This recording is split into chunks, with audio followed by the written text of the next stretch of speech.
Hello and welcome to Todd Rolls Dice, where we're going to take another look at a Horus Heresy 3.0 preview. Following on very closely from yesterday's Saturnine Terminator kit article, we're going to take a look at some rules in the Age of Darkness. Saturnine Terminators take to the field. It looks like we have full data sheets for these bad boys. I am eager to know what you guys think, so please do let me know in the comments what you think of this unit, of their rules, of the points costs. But we have a look again, much like yesterday's article, at the Saturnine Terminators unit themselves and then the Praetor in Saturnine Terminator armor. But let's run through this one. Saturnine Terminators are among the most advanced, durable and lethal warriors to walk the battlefields of the Age of Darkness. So as you can imagine, they're pretty tasty on the tabletop too. Their basic profile is solid across the board, but it's their incredible durability that really shines through. They have a toughness of 6, 3 wounds and a 2-up armor save backed up by a 4-up invul save that's about as solid as it gets for infantry. But a 2-up armor, 4-up invul just sounds like Terminators to me. It is very rare to get infantry with 3 wounds in the Age of Darkness, as are guns dealing more than 2 damage, which means Saturnine Terminators can withstand heavy hits from disintegrators, las cannons and plasma weapons. I feel like these guys, and certainly looking at the lore for them, I still don't know how a person fits inside them, but I also feel like these are the bridge between Terminators and Dreadnoughts. That's not where they're positioning them, that's just the vibe that I get. There is a trade-off. They are slow, with low movement and initiative, so they won't be motoring around the battlefield and are usually swinging last in melee. Luckily, there are some mitigations for their lack of movement. So, the Saturnine Terminator squad. This looks like the full data sheet, I think, for 1 Saturnine Terminator Sergeant and 2 Saturnine Terminators. They are 200 points. You can go up to an additional 3 Saturnine Terminators at 60 points per model each, putting a unit of 6, 1 Sergeant, 5 Terminators at, I don't know if this is an eye-watering, but a rather expensive 380 points. Their Sergeant and the Terminators themselves share the exact same stat line: 5-inch move, 4-up weapon skill and ballistic skill, strength 4, toughness 6, 3 wounds. I was initiative, wasn't it? So 3 initiative, 2 attacks, an 8 lead, a cool check of 8, willpower of 7, what was intelligence of 7, was it intelligence? With a 2-up save and a 4-up invul. So the leadership in cool is worse than a standard Space Marine, if I'm remembering the stats right, because there were 7s across the board, weren't they? It's not worse, it's better, because it's the higher the number, isn't it? I'm sure Heresy's the wrong way around. Heresy players, you'll know this stuff. They have a couple of options. So we have Wargear, the Plasma Bombard, the Saturnine Disruption Fist, the Oculix Targeting Auspex, and the Thermal Diffraction Field. So that's their standard stuff. Special rules: Bulky 4, Explode 6-up, they explode. Oh, I love it. Implacable Advance in Slow and Purposeful. So all these special rules, I'm going to work on the theory. They're universal special rules, they're explained in the rules book, and it all makes sense. Traits: Allegiance and Legiones Astartes. Type: Saturnine Terminator Sergeant is Infantry Sergeant Heavy, and Saturnine Terminators are Infantry Heavy. Your weapon options: any model in this unit may have its Saturnine Disruption Fist exchanged for one of the following: a Plasma Bombard, for free. So you can have a squad of 6 with dual Plasma Bombards that shoot, as we found out yesterday, without line of sight, for 380 points. 6 models, Plasma Bombards. That sounds a lot of points. Also, that sounds incredibly strong. The Heavy Twin Disintegrator is 10 points per model. So any model in this unit may have its Plasma Bombard exchanged for 1 Twin Heavy Disintegrator for 10 points, so it's an extra 20 points per model to do the dual disintegrators. And any model in this unit with a Saturnine Disruption Fist may have 1 Particle Shredder selected for it for 5 points per model. God, I miss upgrades and weapon swaps costing points. I really do. War gear, the Oculix targeting auspex. When a model with an Oculix targeting auspex is selected to make a shooting attack, if that model's unit remains stationary in the controlling player's preceding movement phase, that model gains the Firing Protocols 2 special rule until the shooting attack is fully resolved. So Firing Protocols 2 special rule, I don't know what that is. It looks like it's going to tell us. All those bombards are gross, aren't they? So every model has the Oculix targeting auspex, which effectively means they can shoot 2 guns if they stand still. Oh, okay. The 2 must mean both guns. Implacable Advance means they can volley fire with their guns when being charged, for example. The Plasma Bombard is their default gun. Effectively, it's a plasma cannon that doesn't need a line of sight. One unit of Saturnine Terminators set up in an obscured position and sporting 2 of these each can threaten a vast portion of the battlefield with relative impunity. The midfield becomes a no-go for any enemy infantry foolish enough not to be in a transport. So, Plasma Bombard, first profile, sustained fire, range 24, FP 1, firepower, that's number of shots, isn't it? RS, range strength 6, AP 4, damage 1. Special rules, blast 3-inch, barrage, and breaching 6+. Traits, plasma. Or you can go with the Plasma Bombard Maximal Fire. The only difference to the stats is their strength goes up to 7, so 1 pip extra, and they gain Overload 2. The special rules, Blast 3-inch, Barrage 1, Breaching 5+, so the Breaching gets better by 1 pip, and Overload 2. So I thought, what was it called? The Thermal Diffraction Field. I thought that meant they wouldn't be dealing with overcharging and overloading things, but obviously they are. I'm interested to know what overload actually means, but that makes sense, and that sort of forces you to pick how you want to use them. Do you want the big strength, but you're going to overload, potentially do damage to yourself? That is a nice balancing technique with plasma, I think. Twin Heavy Disintegrators are a more direct option, and again you can take 2 each. These are for devastating elite infantry and dreadnoughts. If you manage to secure a firing position and deliver a full broadside, you can delete entire enemy units. So the Twin Heavy Disintegrators. Range 24-inch, firepower 2, so 2 shots, range strength 7, AP 2, damage 2. Nice. Special rules, Overload 2, and traits, Disintegrator. The Saturnine Disruption Fist is an exotic version of the classic Terminator archetype. It hits with fearsome strength and damage, so one squad can wreck a medium vehicle or kill enemy Terminators and Custodians with a single punch. Custodies going down. Damage 3, wow. You can supplement your short-range threat with a Particle Shredder, a template weapon which melts power armor. Nice, that sounds fun. I'd do that. So the Saturnine Disruption Fist is Initiative Modifier -2, AM, so attacks is base, it's just whatever the unit already has, which I think was, we can find it out, 2. So it's only 2 attacks, but it's Strength Modifier +2, AP 2, damage 3, no special rules, traits, power. It sounds pretty nice from my limited understanding, but like they say, they are slow to hit. And the Particle Shredder is range template, firepower 1, so it's 1 shot, range strength 6, 3 AP, damage 1. Special rules, template, breaching 6+, and overload 1. Traits, assault, and particle. I said shotgun, didn't I? But it's like a flamethrower, basically. It's a high strength, high AP flamethrower, but it's just a flamethrower. But if you're wanting your unit, and people are probably going to take these in 3s, I think, but if you're wanting your unit to hold the midboard and be a bit of a combat threat, you're probably going to focus on the fist, maybe with the disintegrator, and then you have 3 or potentially a squad of 6 with twin plasma bombards and just pelting halfway around the field, regardless of if you can see enemies or not.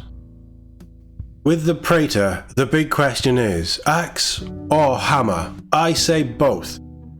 Much like the Saturnine Terminator Seeker Lead, the Praetor boasts a formidable profile. In fact, it's about as beefy a stat block as a Space Marine can get, putting him in the same league as the greatest heroes of the era. So a Praetor in Saturnine Terminator armor is going to cost you 200 points on his own. The Saturnine Praetor stat line, and taking into account there's going to be movement restrictions and things, most of these stats are probably going to be similar to a standard Praetor. I would say, like initiative, probably the lead, the cool, the willpower, that stuff will probably be fairly standard across the Praetor board. But he's movement 5, weapon skill 6, ballistic skill 5, strength 4, toughness 6, 6 wounds, initiative 4, 4 attacks, leadership of 10, cool of 9, willpower of 9, and intelligence of 9. It was intelligence, wasn't it? I keep forgetting. A save of 2 up with a 4 up invul.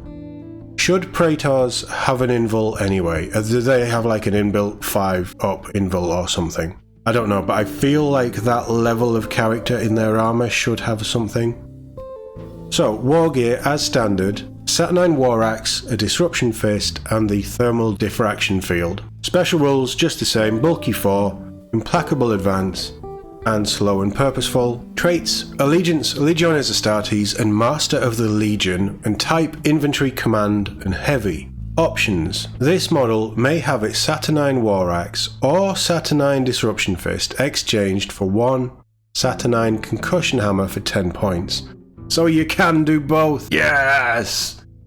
Hammer and axe for the win. I'm going to buy the box just to build that. I'm probably not going to buy this box. But I like that they've thought about it and you could just go, yep, I'm going to go all weapon.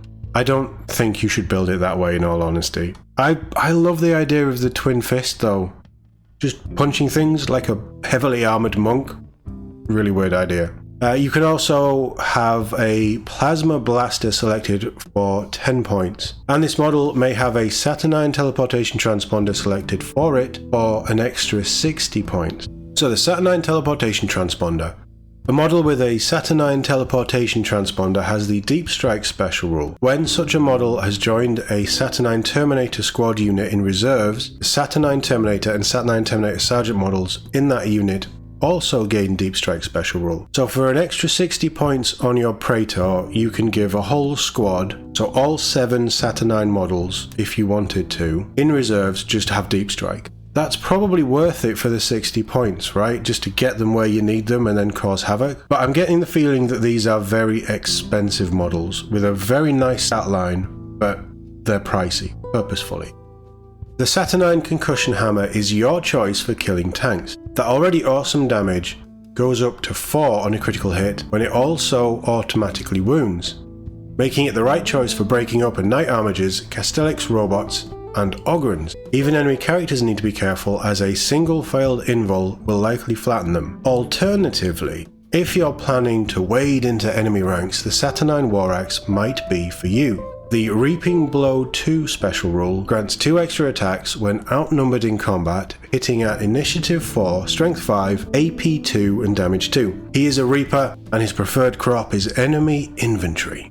So Reaping Blow is a keyword that means that weapon will gain extra attacks based on whatever the bracketed number is. Okay, makes sense. We're starting to learn what some of this stuff means. So Saturnine War Axe is Initiative I, it's not a 1, it's an I, so 4. Base attacks is whatever the user has. Strength modifier +1, 2 AP, 2 damage, Reaping Blow 2, power. Whereas the Concussion Hammer, Initiative modifier -3. So that would put him down to Initiative 1.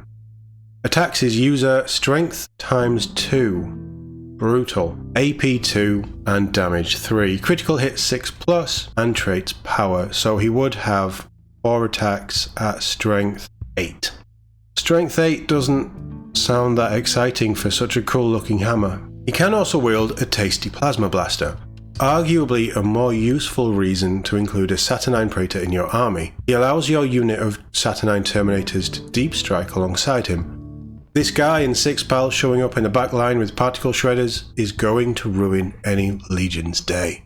Plasma Blaster has 2 options. We've got Sustained Fire first, range 18, FP 2, range strength 7, AP 4, damage 1, breaching 6+ and plasma, and then the Maximal Fire, range 18, FP 2, strength 8, AP 4, damage 1, breaching 5+, and overload 1, again traits plasma.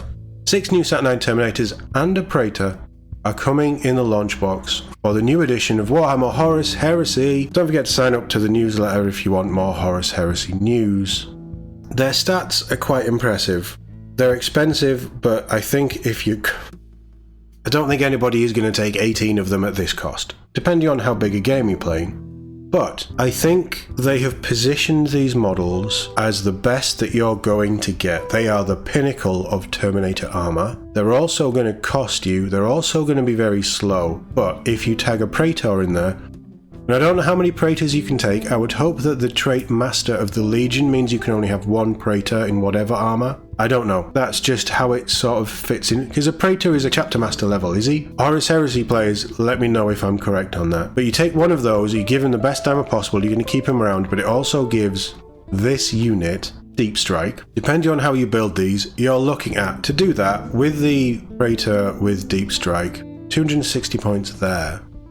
Without changing any weapons. 260, they were 380, so that's 640 points for a big blob of Terminators. They're going to be a problem to shift, probably, but if you drop them in the middle of the board, you're going to have a lot of things firing at them. I'm not sure they would soak up that much firepower. Depending on what's being shot. Bolters, they're probably going to laugh them off. The other option is you just ignore the Praetor and you build these as 2 squads of 3, or if you want just a big blob of 6. Give them twin plasma bombards and you just have them controlling the mid board and potentially even further. 24-inch range isn't bad. It was 24, wasn't it? Yeah, 24-inch range isn't bad, and you just have them controlling that area in front of them and just raining down fire, threatening most things, probably not everything. Vehicles, you'll probably do some damage, but damage 1, it's more of an infantry killer, I think. I think that's going to be a common way to build them, but they are 2 up save, 4 up invul, 3 wounds each, toughness 6. They are going to be slow in melee, but I think when they hit, I mean, first you've got to get through toughness 6 and the wounds, but I think when they hit, the disruption fist is very nice. Damage 3, once it goes through, is going to do some real damage to a lot of things. I quite like the idea of deep striking with the particle shredders, so I would go, in that case, fist, particle shredder, and on the other arm I'd have a disintegrator, so that's an extra 15 points per model. I would build out a Praetor. Honestly, if I was going to do it, I would love the idea of a Praetor in Saturnine Terminator with his Wolfguard style elite bodyguard unit backing him up, deep striking in, being where he needs to be to cause the biggest problem. And I would go Disruption Fist, Disintegrators on 6 Saturnine, and I would go with the disintegration, the particle shredders as well, to give you that close range threat. I would probably go Plasma Blaster, because it does look cool on the fist, and then it's a choice of whatever you're going up against. Do you take the hammer or do you take the axe? The axe is nice against troops, as they say. The hammer is probably good against vehicle hunting. There's probably specialist squads who can do vehicle hunting for you. I don't know. I mean, I'd be that idiot that takes a hammer and an axe just for fun. There is no, it doesn't read to me like you can take twin fists, which is a shame, but it doesn't read like that's an option. So hammer and axe sounds fun, themey, but I don't know if it's any good. Fist and hammer, you're really going to be doing damage to vehicles. You're going to be a huge threat there, and axe and hammer is probably a bit of a jack of all trades, but sorry, axe and fist, you're a jack of all trades. I don't know, I mean, half of this doesn't mean anything to me, but what this does point to is this is your fancy new unit for Horus Heresy 3.0. This is what they're trying to sell the box on. Arguably, it's the Mark II armor, but I would say they have positioned the Saturnine Terminators, and they've named the box after them, but they've positioned them as the brand new exciting thing on the block. This is what you can take on your tabletop. They're very expensive, but they're very powerful. You should have these because they're going to ruin someone's day. They do this with all of the new units for all of their games that are in the launch boxes. This isn't a surprise.